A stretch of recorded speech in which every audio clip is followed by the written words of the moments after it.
Michal, fille de Saül, regardait par la fenêtre. Ça veut dire l'arche, David amenait l'arche. David était content. Il amenait l'arche amenait la joie. David s'est déshabillé, il dansait. Et la Bible dit, la femme Michal était par la fenêtre. Elle rigolait.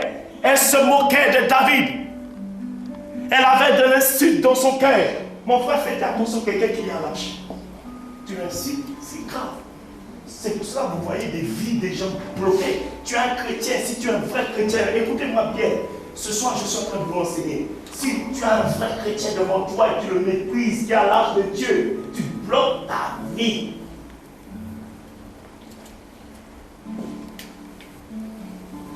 Si ce chrétien, il marche réellement en Dieu et il lâche de Dieu et tu es en train de se moquer de lui, tu es en train de bloquer ta vie. Nous allons voir la vie de cette femme Michal a été bloquée. Continue. Verset 16. Comme l'arche de l'Éternel entrait dans la cité de David, Michal, fille de Saül, regardait par la fenêtre. Et voyant le roi David sauter et danser devant l'Éternel, elle le méprisa dans son cœur. Elle le méprisa, ça ne veut pas dire que tu ouvres ta bouche dans ton cœur, tu peux mépriser. C'est comme Michal, quand je prêche, on me méprise. Je dis méprise-moi. Il y avait un homme de Dieu qui m'a méprisé. Il est parti jusqu'au Cameroun. Il faut demander à ceux qui marchent avec moi. Vous pensez que c'est des bêtises, je vous raconte. Jusqu'au Cameroun, il ne dormait pas. Et j'entends un coup de feu 2 ans après. Prophète Jérémie, c'est toi? Je suis au Cameroun. Ma femme m'a dit de t'appeler parce que nous sommes tous montés. On ne dort pas.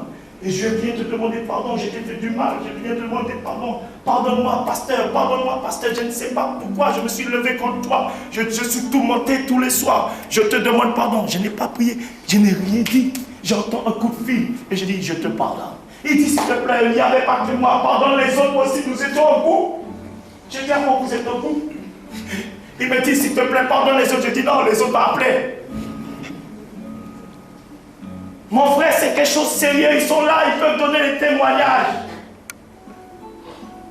On ne rigole pas à celui qui a l'âge de Dieu. On ne se moque pas à celui qui a l'âge de Dieu. S'il se sanctifie, s'il se prive, il cherche Dieu. Mon frère, ne joue pas avec quelqu'un qui cherche Dieu.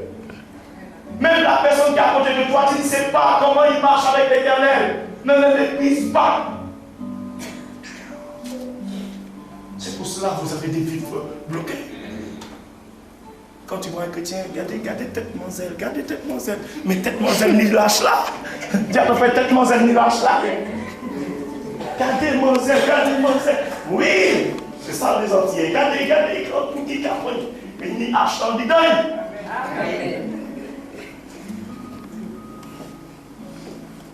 Hein? J'ai prêché en créole.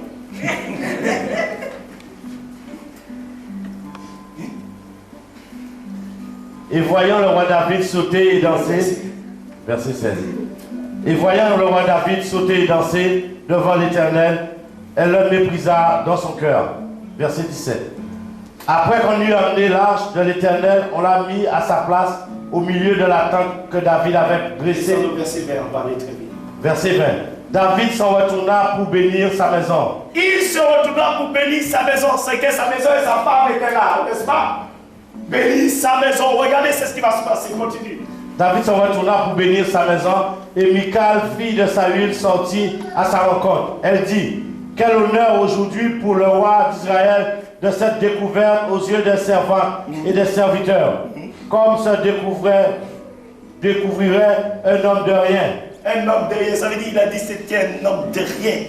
Regarde, tu te sens ridicule. Continue. David, verset 21, David répondit à Michal, c'est devant l'Éternel qui m'a choisi de préférence à ton père et à toute sa maison pour m'établir chef sur le peuple de l'Éternel, sur Israël. C'est devant l'Éternel que j'ai dansé. Voilà, quand tu vois quelqu'un danser, gakouyon. Oui, bien dit. Dis à ton frère, bien dit. Regardez, mademoiselle, qui a dansé, regardez. Mais tu ne sais pas, l'Esprit de Dieu danse pour louer son Dieu. Pour son Dieu. Peut-être devant toi c'est une couillonne. Mais attends mon frère, fais attention. Peut-être il pense dans ton cœur. Fais attention, elle pensait des mauvaises choses dans son cœur. Et ça l'a bloqué sa vie. Ça veut dire si tu vois quelqu'un en train de chanter et tu te méprises de la chambre de l'Éternel dans ton cœur, regarde, elle pense qu'il chante bien, oh il n'a rien. Mes frères, vous bloquez votre vie. Amen. Amen. Verset 22. Je vais paraître encore plus vil que cela et m'abaisser à mes propres yeux. Néanmoins, je serai en honneur auprès des servantes dont tu parles. Or, Michal, fille de Saül, n'eut point d'enfant jusqu'au jour de sa mort. Stérile. Point Dieu l'a privé d'enfant jusqu'à sa mort. Pourquoi? Elle a ricané, elle s'est moquée. Quand l'âge de Dieu avançait, alors il pouvait se réjouir. Mais elle s'est moquée de David qui dansait parce que la présence de Dieu était là. Parce que David avait repris l'âge. David savait qu'est-ce que signifie l'âge de Dieu. Il savait que si l'âge était entré chez lui, alors ce peuple allait être béni. Mon frère, quand l'âge rentre en toi, c'est une bénédiction, c'est une joie que la présence de Dieu est en toi. Ça veut dire que quand la présence de Dieu, tu peux louer Dieu, tu peux danser. Tu ne vois même pas les autres personnes.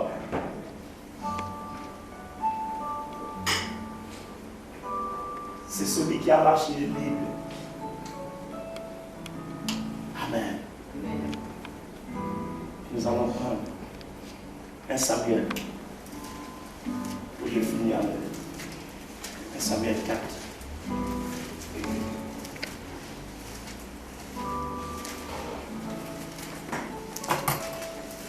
Je veux vous dire, j'ai eu la quelle des hommes, quel est qui est venu me demander pardon.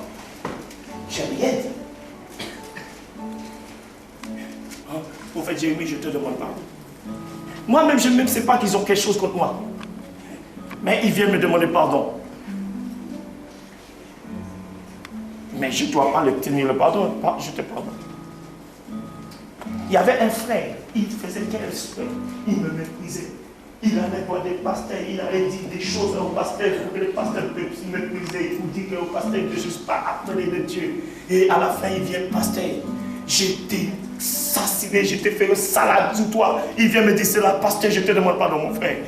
2 fois, il est venu. 3e fois, je dis, mon frère, je t'ai déjà pardonné. C'est toi-même. Il recommençait à chaque fois. Et sa femme ne pouvait pas avoir d'enfant. Il est parti, il a quitté sa femme. Il était au moment de divorce. Je me déplace à 3 h du matin. Il battait sa femme. J'ai pris sa femme, j'ai occupé de sa femme. Pendant tout ce temps, il était parti.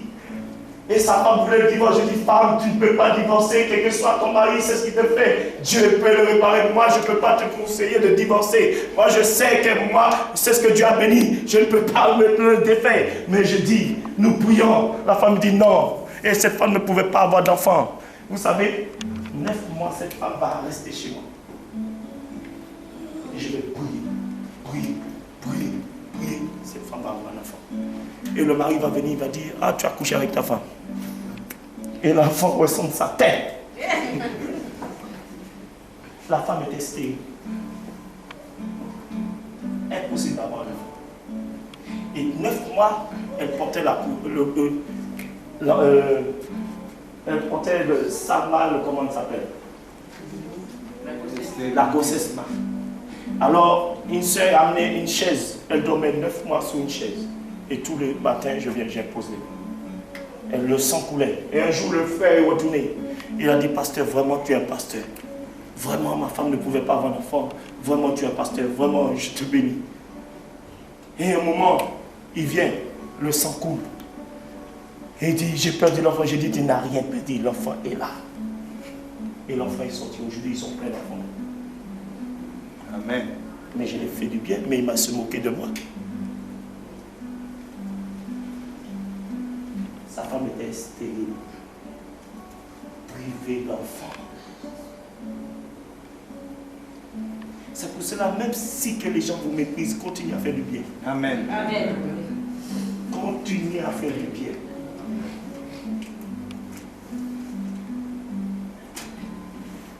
Amen. 1 Samuel 4, verset 3. 1 Samuel chapitre 4, verset 3. Je lis la parole de Dieu.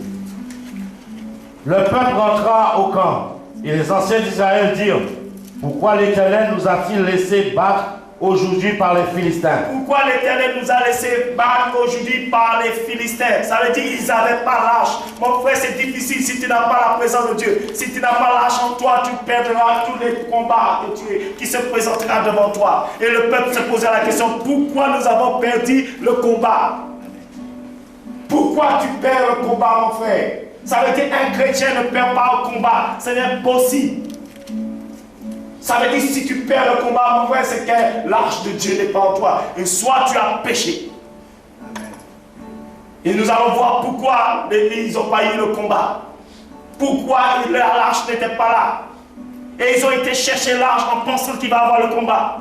Et la Bible dit quand ils ont été chercher l'arche, et les Philistins ont entendu un grand bruit. La terre s'est ébranlée. Ils ont dit, oh, leur Dieu est venu. Alors ils avaient peur, ils étaient traumatisés. Parce que les Philistins savaient si le peuple d'Israël avait l'arche, ça veut dire qu'ils savaient que c'était fini pour eux. Ça veut dire, mon frère, si un chrétien a l'arche, l'ennemi sait c'est fini pour lui. Il ne voudra pas t'attaquer. Et le peuple, la Bible dit, les Philistins ont entendu les enfants d'Israël crier fort. Et la terre s'est ébranlée. Mais les enfants d'Israël pensaient parce que l'arche est venue parmi les enfants d'Israël. Mais les enfants d'Israël n'ont pas eu la victoire parce qu'il y avait les deux fils de sacrificateurs qui sont péchés. Mon frère, même si l'arche est là, ça veut dire si tu pêches, ça veut dire que tu ne peux pas avoir la victoire. Amen. Nous allons lire l'histoire très vite. Verset 3. Le peuple rentra au camp et les anciens d'Israël dirent, pourquoi l'Éternel nous a-t-il laissé battre aujourd'hui par les Philistins? Allons chercher à Silo l'arche de l'Alliance. Allons chercher à Silo, dans la maison de l'Éternel. Allons chercher l'arche. C'était à Silo qui se trouve l'arche. Mon frère, dis à ton frère, où tu vas chercher l'arche de Dieu? Tu crois dans toutes les églises, tu vas chercher l'arche de Dieu? C'était l'arche de Dieu. Dis à ton frère, se trouve à Silo. Dans toutes les églises, il n'y a pas l'arche de Dieu. Je suis désolé de vous l'apprendre. Il devait aller chercher l'arche de Dieu à Silo. Il n'y a pas à Silo chercher l'arche de Dieu.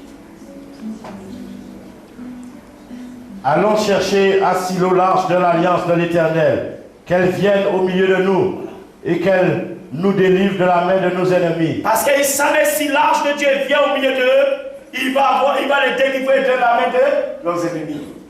Il savait l'importance de l'arche. Mon frère, il faut savoir, le chrétien doit savoir l'importance de la présence de Dieu. Quand la présence qui marche avec Dieu en lui, ça veut dire qu'il est sûr d'avoir le combat. Il est sûr d'avoir la victoire sur tous les combats qui se présentent devant lui. Amen. Continue. Verset 4. Le peuple envoya à Silo, d'où l'on apporta l'arche de l'Alliance de l'Éternel des armées qui siège entre les chérubins. Les deux fils d'Élie, Ophni et Phiné, étaient là avec l'arche de l'Alliance de Dieu. Regardez qui a été chercher l'arche. Les deux fils d'Élie. Mais les deux fils d'Élie, la Bible dit qu'ils faisaient plein de bêtises dans l'église. Ils couchaient avec les chants, ils couchaient, ils mangeaient les offrandes, ils prenaient les offrandes de Dieu. Ils faisaient plein de choses abominables. Et la Bible dit, Élie, le sacrificateur, le pasteur n'a rien dit. C'est pour cela que vous voyez des pasteurs, c'est fini pour eux. Parce que quand il y a le désordre dans l'église, quand il y a le péché dans l'église, le pasteur doit empêcher cela. C'est pas la quantité, c'est pas une église bénie, c'est une grande église. Non, mon frère, une église bénie, c'est celui qui porte l'arche de Dieu. Même s'il y a 4 personnes, mais c'est l'église qui est puissante. Amen. Les apôtres étaient puissants parce qu'ils étaient 12 et ils portaient l'arche de Dieu et ils ont bouleversé le monde entier. Amen. Regardez combien il y a de chrétiens sur cette terre, mais le monde n'est pas bougé. Ce n'est pas la quantité, c'est la qualité. Amen. Verset 5. Lorsque l'arche de l'Alliance de l'Éternel entra dans le camp, tout Israël poussa de grands cris de joie, et la terre en fut ébranlée. Le retentissement de ces cris fut entendu des Philistins, et ils dirent, que signifient ces grands cris qui retentissent dans le camp des Hébreux? Ils apprirent que l'arche de l'Éternel était arrivée au camp. Ils apprirent que Dieu était arrivé au camp. Et la Bible dit qu'ils tremblaient, mais ils ont envoyé les 2 personnes qu'il ne fallait pas envoyer. Ils ont envoyé les 2 personnes aller chercher l'arche. Les 2 personnes qu'il ne fallait pas envoyer. S'ils avaient envoyé 2 autres personnes, peut-être ils allaient avoir la victoire. Fais attention, celui qui te porte lâche. S'il pêche et te dit, je suis venu, je suis l'homme de Dieu, et tu vas mourir, tu vas perdre. Tu ne vois pas que si le pasteur, il te dit, j'ai la présence de Dieu, il prie pour toi. Ton cas s'aggrave encore pire. Pose-toi la question. Amen.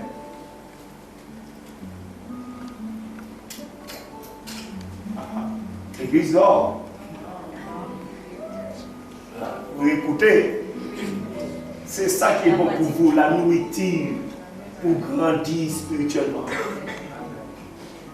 Verset 7. Les Philistins eurent peur parce qu'ils crurent que Dieu était venu dans le camp. Malheur à nous, disent-ils. L'ennemi dit malheur à nous parce que Dieu est venu parmi eux. Continue. Car il n'a pas été ainsi jusqu'à présent. Verset 8. Malheur à nous qui nous délivrera de la main de ces dieux puissants. Parce qu'il connaissait Dieu. Satan, l'ennemi, connaît la puissance de Dieu. Il tremblait déjà, l'ennemi. Qui va nous délivrer? Et il dit, prenez courage. Les Philistins disent, il exhorte, prenez courage devant ce Dieu-là. Fortifiez-vous. Parce qu'ils savaient que c'était fini pour eux. Mais ils ne savaient pas que le peuple Israël, les deux qui a été chercher l'arche, ils péchaient. Mon frère, tu peux dire que je porte l'arche si tu pêches. Tu vas au combat, tu perdras tout ce que tu as. Et la Bible me dit, ces 2 enfants sont morts à la bataille. Et la Bible me dit que le père a appris cela, il est mort aussi là. Parce qu'il a appris qu'ils ont pris l'arche de Dieu. Et les 3 sont morts. Ça veut dire qu'il a été brisé dans le cou. Élie le sacrificateur, lui qui devait mettre de l'ordre. Ça veut dire n'importe qui ne peut pas porter l'arche dans l'église. Ça veut dire qu'il chante. Ça veut dire quand tu es chante, ça veut dire que tu es porteur de l'arche. Si tu pêches, le pasteur doit te dire descends de là, ma soeur.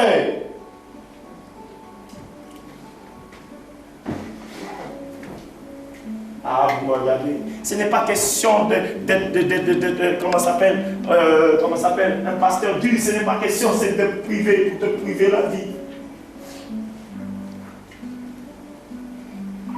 Alléluia. Verset 8. Malheur à nous qui nous délivrera de la main de ces dieux puissants. Ce sont ces dieux qui ont frappé les Égyptiens de toutes sortes de plaies dans le désert. Peut-être tu ne meurs pas physiquement, mais spirituellement, tout est mort contre toi. Amen. Tout est bloqué. Toi qui fais le service de Dieu, si tu pêches, tu bloques toute ta vie. Tu sais que tu pêches et tu pêches et tu fais le service de Dieu, tu bloques toute ta vie. Alors tu peux mentir aux hommes. Moi je peux vous mentir.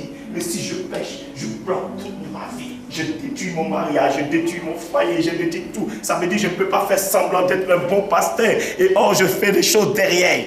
Tôt ou tard, c'est ce que tu fais. Ça se montrera à la lumière. Amen.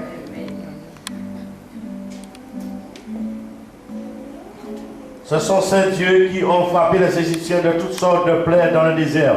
Verset 9. Fortifiez-vous et soyez des hommes philistins, de peur que vous ne soyez asservis aux Hébreux, comme ils vous ont été asservis.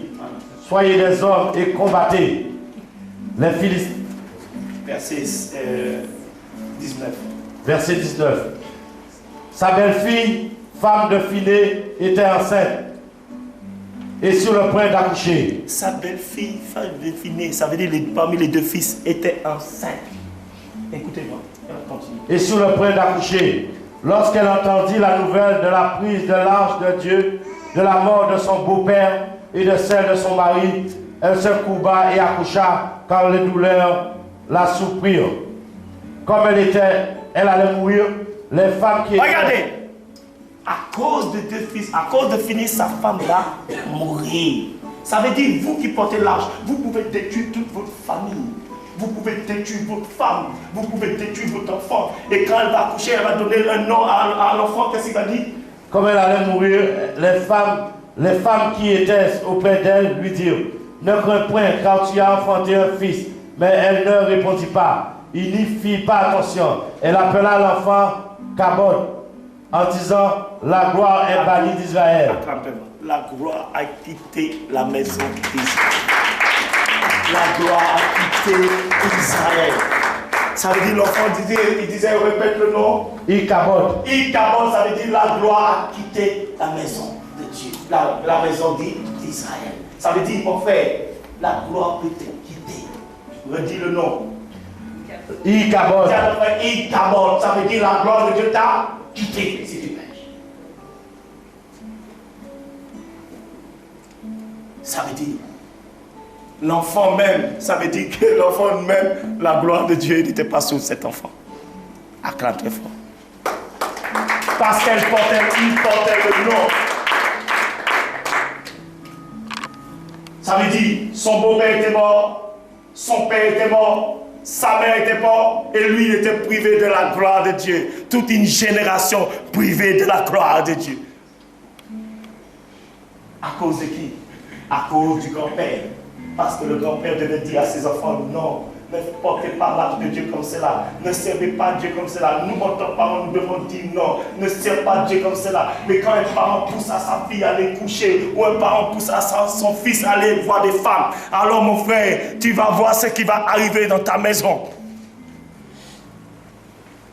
J'ai une fille de 18 ans. Et je le prêche de Dieu. Vous savez, à 10 ans, je prêchais à ma fille.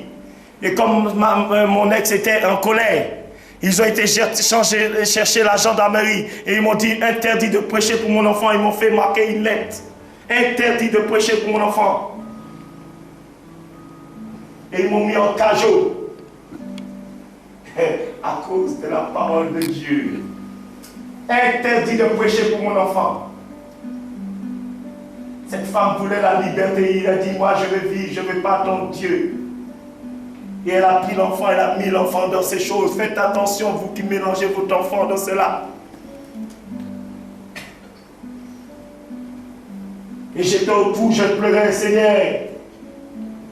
Seigneur, qu'est-ce qui m'arrive? Je enseigne mon enfant et on me met au bout. Et on me donne un papier et je signe en pleurant. Interdit, interdit, interdit d'enseigner votre enfant.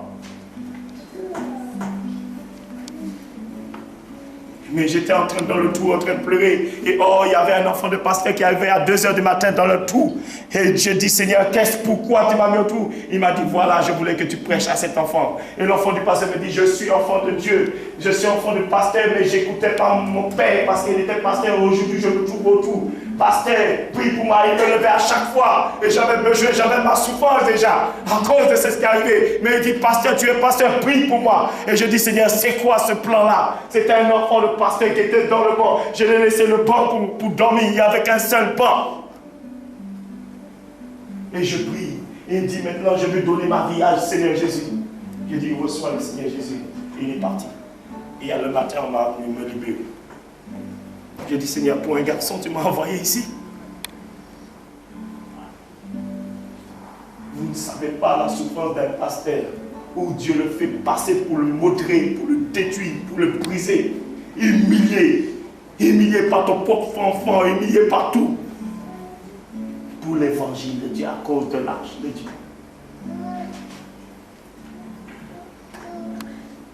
Quand tu vois ton propre enfant à 10 ans, il va chercher la police parce qu'on te dit, on apprend la Bible. Et sa maman dit, va chercher la police. C'est pour cela que je ne joue pas avec l'évangile. Et quand je rentre chez moi, on m'a enlevé tout mon lacet en prison et je rentre dans la maison, je danse, je louais Dieu et je suis rentré dans ma chambre en train de pleurer. Et ils étaient dans leur chambre, la mère et la fille. Et à un moment, ma fille vient avec un croissant. Papa, tiens, j'ai fermé la chambre et j'ai commencé à couler des larmes. J'ai dit, dans mon cœur, c'est mon enfant, je le pardonne. L'arche de Dieu, dis à ton frère, l'arche de Dieu. Nous voyons comment Marie, il disait que c'était une occasion de chute. Il a humilié, il a rejeté Jésus de Nazareth. Lisez bien la Bible. Dis à ton frère, à cause de l'arche. C'est pour cela qu'on dit, le pasteur, j'ai bien dit, mais je prêche tout simplement, je ne sais pas dire. Je vous prêche afin de comprendre que c'est sérieux pour votre vie, parce que vous détruisez votre vie. verset 21. Elle appela l'enfant Ichabod en disant, la gloire est bannie d'Israël.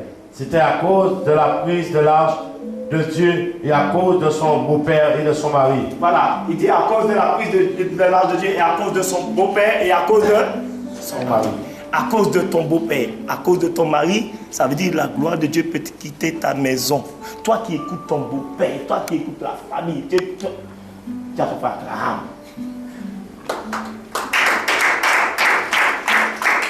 Et tu vas voir Dieu quitter ta maison. Tu écoutes ton mari et tu verras la gloire de Dieu quitter ta maison. Ton mari te dit non, laisse-les, toujours Jésus-Christ, Nazareth, toujours Jésus, arrête. Ne mets pas l'enfant à l'église et toi tu dis d'accord, je suis content pour toi. Donnons notre enfant notre éducation, d'accord. Car ton la gloire va quitter.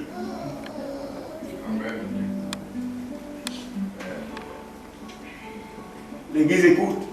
Amen. L'église écoute. Amen. J'ai dit l'église écoute. Amen. Qu'est-ce qui est arrivé à cause de son beau-père, à cause de son père? Parce qu'il marchait mal. Et son beau-père, c'était quoi la faute? Parce qu'il n'a pas repris son fils.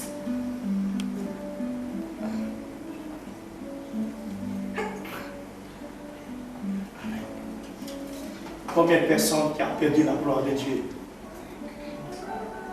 à cause de leur mère qui pose des actes et Dieu quitte à jamais.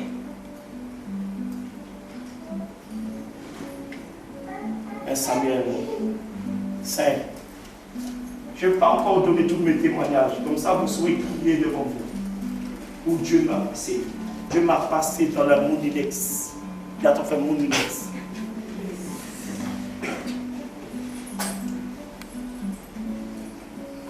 Amen. 1 Samuel 5, verset 1. 1 Samuel 5, verset 1, je lis la parole. C'est pour ça que quand je prêche et je vois les gens en train de se moquer, ils rigolent. J'ai dit, si tu savais, moi je ne suis pas là pour rigoler. Si tu rigoles, tôt ou tard, tu vas arrêter de rigoler. Parce que je suis en train de te prêcher pour ta vie. Et je sais c'est ce que je prêche. Là, ce n'est pas des cours de théologie, c'est Dieu qui l'a brisé. Il m'a dit, je vais te façonner, je vais te briser. Je vais t'humilier. Je vais t'abaisser juste tant que je dormais comme un chien dehors. Je n'avais pas d'endroit pour dormir.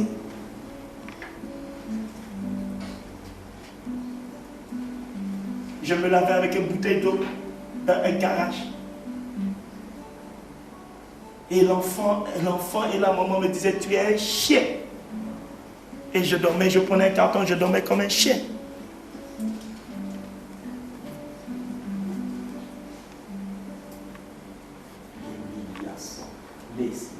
Parce qu'il faut pardonner, ça doit arriver parce que Dieu travaille ton cœur pour être un bon pasteur, pour que l'amour puisse monter en toi. Tant que tu n'es pas humilié, tu ne peux pas avoir l'amour. Il faut que ton cœur soit brisé, ta personnalité soit néantie. Amen. Et là, tu vas aimer ton ennemi. Amen. Celui qui a l'arche de Dieu doit être brisé. Dieu a fait avant que l'arche vienne habiter, tu dois être humilié. Amen. Amen. Ah, c'est dur, hein? Ah, c'est dur. Nous voulons Dieu. Nous voulons Dieu. Nous voulons Dieu. Dis à ton frère, il y a un prix pour avoir cette arche dans ton corps qui habite en toi. Amen. 1 Samuel chapitre 5 à partir du verset 1. Les Philistins prirent l'arche de Dieu et ils la transportèrent d'Eben-Ezer à Asdod. Ils ont gagné le combat, mais ils vont piquer l'arche. Mais ils ne savaient pas que c'était dangereux pour eux. Ils ont amené l'arche dans la maison de leur Dieu. Et la Bible dit qu'ils ont amené l'arche devant Dagon. Et Dagon le matin se trouvait par terre. Dis à ton frère, tu ne peux pas mettre l'arche de Dieu devant ton Dieu. Il va tomber. Ça veut dire celui qui a l'arche de Dieu, aucun Dieu peut tenir devant. Amen. Aucune puissance des ténèbres ne peut tenir devant. Dis à toi très fort. Il dit le matin. Il dit le matin. Parce que l'arche de Dieu est entrée là, mon Père, où il y a la présence de Dieu. Aucune puissance de ténèbres ne peut rester debout. Amen. Ton frère soit porteur de l'arche. Amen. C'est pour ça qu'on me dit, prophète, toi tu es fou. Toi tu vas dans des endroits fous. Je dis oui, je suis fou parce que je sais c'est ce qu'il y a en moi. C'est ce qui est en moi est plus grand que celui qui est en moi. J'ai l'âge de Dieu. Alléluia. Et mon frère, tu ne peux pas faire ces choses-là si tu n'es pas sûr d'amener une vie de sanctification. Tu vas te faire tuer.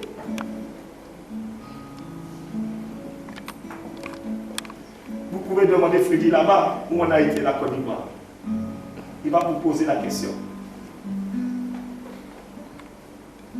Ils ont dit on va vous tuer tous.